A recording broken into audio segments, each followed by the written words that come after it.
Menantu bab 3. Racun ada di mana-mana. Sophie, tadi pagi gue ketemu laki lo deh, Lena, teman sekantor Sophie yang masih kerabat jauhnya melongokkan kepalanya ke dalam kubikel Sophie. Oh iya, di mana? Plaza Central. Kerja apa sih dia sekarang? Kok pagi-pagi udah kelayapan ke mall? Saat berbicara tentang ego, Lena sama sekali tidak bersusah payah untuk menyembunyikan ketidaksukaannya pada suami Sophie itu. Belum kerja, Len. Bulan kemarin dia kena PHK dari kerjaan lamanya. Doain ya mudahan laki gua lekas dapat kerjaan baru yang mendingan, kata Sophie sambil membenahi berkas-berkas di hadapannya karena sebentar lagi waktunya istirahat makan siang. Buset, nganggur rupanya. Sabar banget lo mah jadi bini. Kalau gue punya laki yang bisanya cuma luntang-lantung gak jelas ke mall pagi-pagi buta kayak gitu mah udah lama gue buang ke tong sampah. Sambil berkata begitu Lena mengibaskan telapak tangannya seolah sedang mengusir nyamuk. Hehe, untung ya ego bukan laki lo, Sophie nyengir geli melihat tampang Lena yang terlihat sangat masam. Dahinya mengerut dan wajahnya mengernyit seperti sedang mencium bau busuk. Sophie berpikir bahwa tampang sepupunya itu sekilas mirip kucing liar yang suka mampir ke rumah minta makan.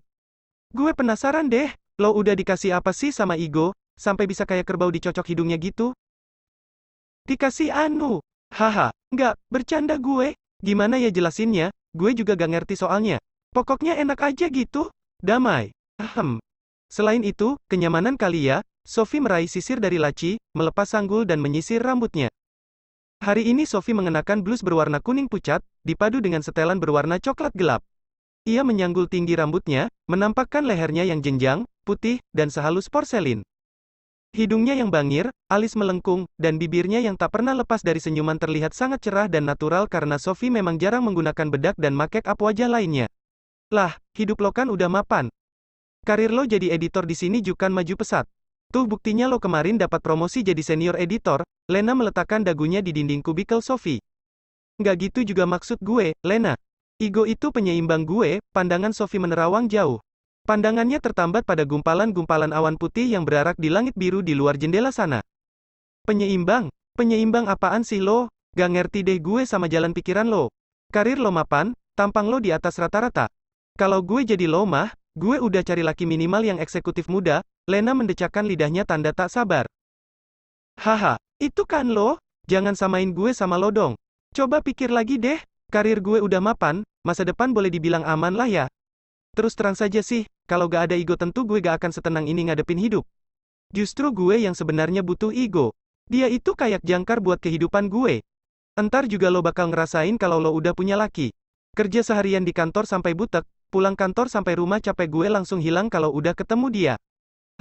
Udah capek gue. Makan yuk, pungkas Sophie ringan. Tak disangka Igo datang memasuki ruangan dengan membawa kotak bingkisan dengan logo Tiffany di tangannya. Mata Lena langsung membulat demi melihat apa yang ada di tangan Igo.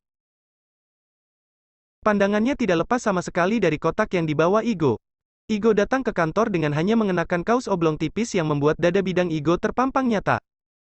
Bagian leher kaos yang sudah melar dan longgar menampakkan bulu-bulu lebat yang tumbuh di dadanya.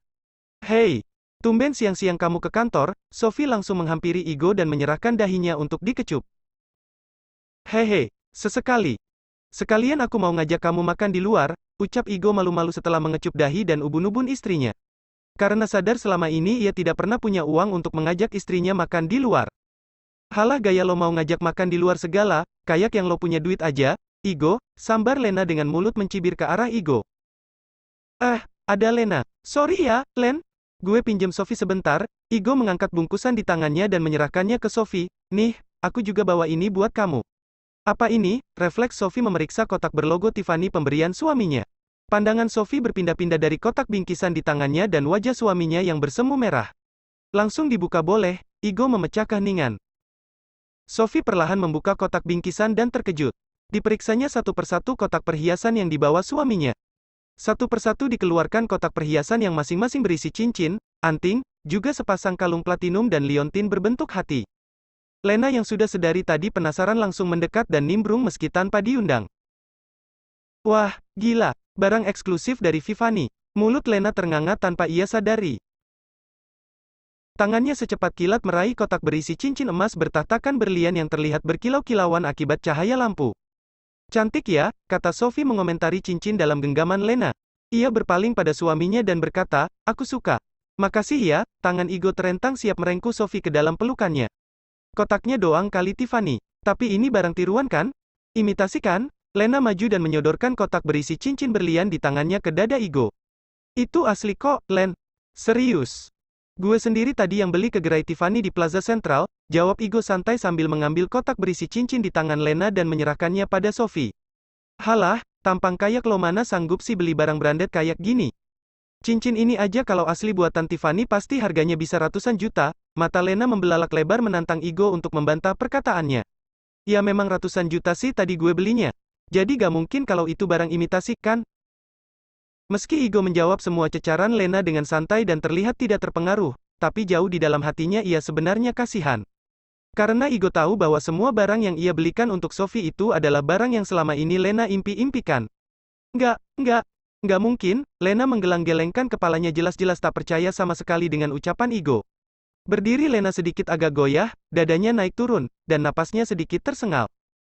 Igo terlihat gagah dan jangkung sekali saat berdiri di antara dua wanita itu karena tinggi mereka berdua hanya sampai sepundaknya saja. Kebetulan ada 3 orang wanita dari Departemen HRD yang merupakan anggota klub gosipnya Lena baru turun dan sepertinya ingin pergi makan siang juga. "Guys!" teriak Lena pada mereka bertiga. "Sini bentar deh."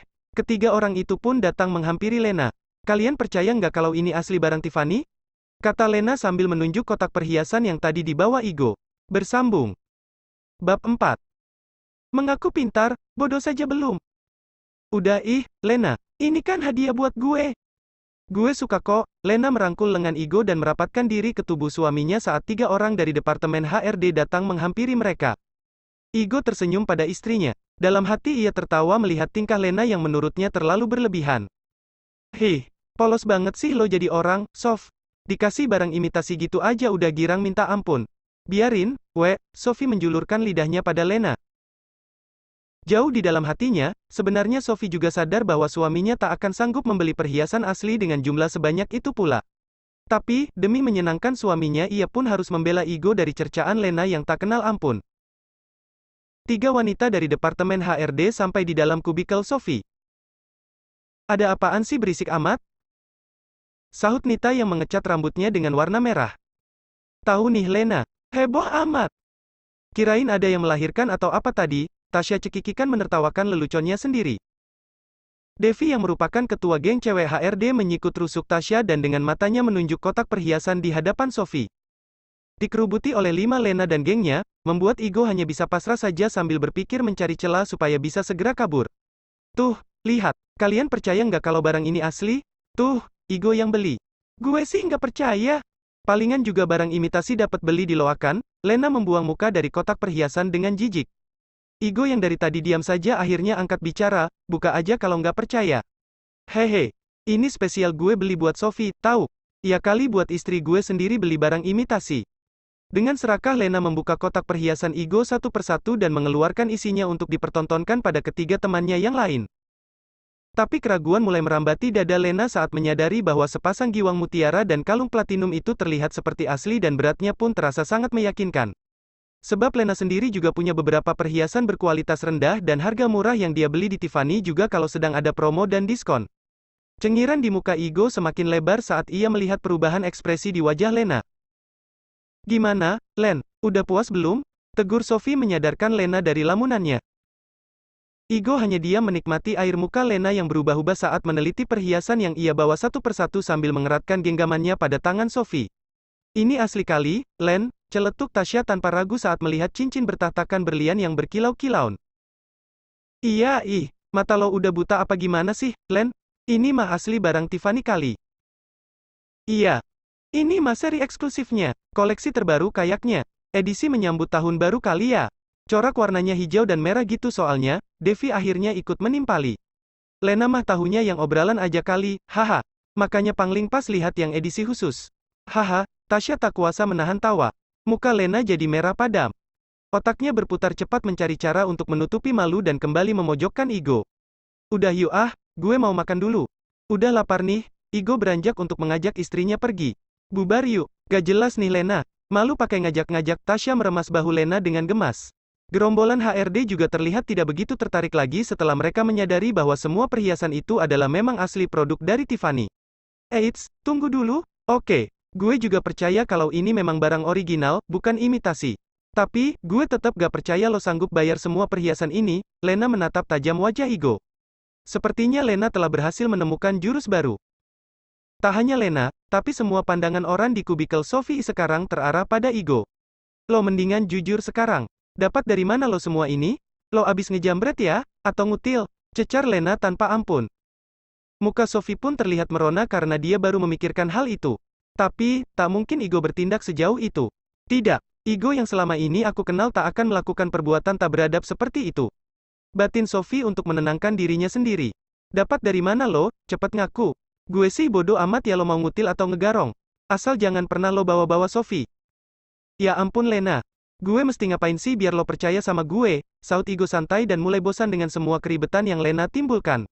Sebenarnya bisa saja ia langsung membawa Sophie pergi dari sini dan tak perlu memusingkan Lena yang tengah terbakar api amarah. Tanpa Sophie ketahui, dulu sekali saat mereka masih pacaran dan Igo sering menjemput Sophie sepulang kerja, Lena diam-diam selalu mencuri pandang pada Igo. Hingga suatu malam akun Facebook dengan nama Lena Imut Gadis Manja mengajukan permintaan pertemanan. Igo melihat profilnya dan terkejut bahwa Lena Imut Gadis Manja ini adalah nama akun dari Lena teman kantor Sophie. Igo sempat tergelak saat melihat di profilnya tertulis bahwa Lena Imut Gadis Manja bekerja di PT Mencari Cinta Sejati. Tak berapa lama setelah permintaan pertemanan diterima, Lena langsung mengirim pesan pribadi pada Igo. Hai, lagi ngapain? Sebuah pesan masuk dari Lena di kotak masuk Facebook Igo. Igo terkikik geli saat melihat bahwa di zaman sekarang masih ada orang yang menyapa lawan jenis dengan kalimat lagi ngapain. Wakakak, balas Igo. Karena ia tidak tahu harus membalas apa. Kenapa ketawa? Emangnya ada yang lucu? Balas Lena lagi. Ada, balas Igo pendek. Apa? Kamu yang lucu. Terima kasih. Hehe, boleh minta nomor WA kamu nggak? Igo berpikir sejenak, sebelum akhirnya ia membalas, nggak boleh. Kenapa nggak boleh? Ganteng-ganteng nggak boleh pelit. Nanti gantengnya hilang, balas Lena selanjutnya mulai menunjukkan wajah aslinya. Ya udah boleh deh, mau minta berapa nomornya? Memangnya nomor kamu ada berapa? Ada banyak. Nomor WA aku ada 12. Wow, banyak amat. Pasti kamu doyan selingkuh ya? Banyak banget nomornya. Sampai belasan gitu, jadi minta nomor nggak nih? Jadi, kalau boleh, hehe, minta berapa? Satu aja deh, satu juga udah cukup. Gak usah banyak-banyak, aku kan tipe cewek setia, gubrak. Igo hampir jatuh terjengkang karena tak kuasa menahan tawa. Jelas sekali bahwa Lena tengah merayu Igo. Tak ubahnya seperti seseorang yang menjajakan dagangannya. Setelah bisa menguasai diri, Igo membalas pesan Lena. Satu. Tuh udah aku kasih satu ya. Awas kalau minta lagi, apaan itu? Tadi katanya minta nomor satu? Gimana sih kamu Lena? Tak lama kemudian terlihat keterangan bahwa Lena Imut Gadis Manja sedang offline. Tak hanya sekali itu saja Lena menggoda Igo, tapi Igo tak pernah menanggapi. Mengingat hal itu, Igo jadi tersenyum dalam hati. Mendingan lo bawa semua hasil curian lo ini ke kantor polisi. Gue gak mau nanti Sophie pas makai ini perhiasan, mendadak digelandang ke kantor polisi. Sophie terlihat mulai takut dan terhasut dengan semua kata-kata Lena. Melihat semua orang hanya terdiam, Lena merasa semakin di atas angin dan yakin bahwa tebakannya kali ini benar. Sambil berkacak pinggang dia berkata lantang, sekarang mending lo langsung serahin diri ke polisi, bodoh amat sih kalau lo bakal dipenjara gara-gara ngutil. Tapi jangan sekali-sekali lo berani libatin sepupu gue. Sini Sophie, Lena menarik Sophie ke dekatnya dan menantang Igo dengan mata melotot. Bola matanya yang bulat terlihat demikian lebar dan terlihat seolah nyaris lepas dari kelopaknya. Bersambung.